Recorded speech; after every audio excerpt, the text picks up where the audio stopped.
Imagine getting paid just for sharing your thoughts on products and services you use every day. With Survey Junkie, it's that simple. Click on the link in the video description to discover how you can start earning today by taking surveys. Nigel Farage is not clairvoyant. It is all over. A Labour victory has been nailed on since rain-soaked Rishi Sunak stunned the nation and his own party by calling a snap election on July 4th. This was true even before the hapless PM snub to last week's D-Day anniversary. For Sunak, who is deeply and unquestionably patriotic, this was a bitterly regrettable blunder. So it was crass and unworthy of the Reform Party leader and wannabe MP for Clacton-on-Sea to suggest the PM does not care about our culture.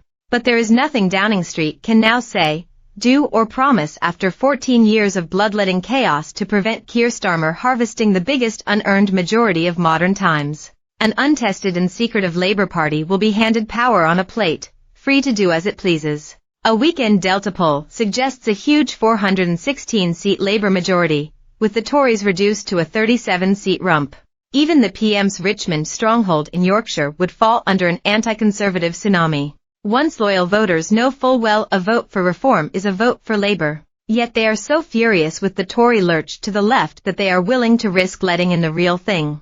If the poll is right, there is nothing to lose anyway. Labour is heading for a landslide, and it is all the Tories' fault. So how many will jump ship and vote for Nigel? From sample conversations over the last 48 hours, I would guess it could be millions.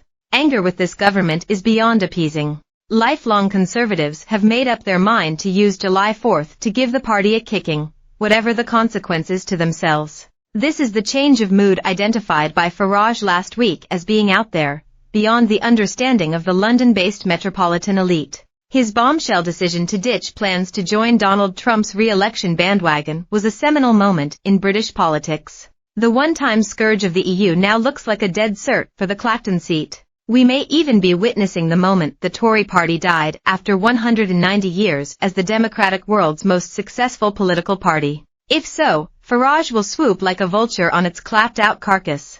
The prospect strikes terror in the heart of the EU-obsessed Remainers who have brought the party to its knees. Conversely, it arouses joy among Brexit-voting Thatcherites who feel betrayed by Cameron, Theresa May and even Boris Johnson who won a landslide then blew it. To these stalwarts, young and old, Farage is the authentic voice of a party which has treated core supporters with disdain bordering on contempt. Watch our channel's new daily Never Mind the Ballots election countdown show on our brand new YouTube channel here.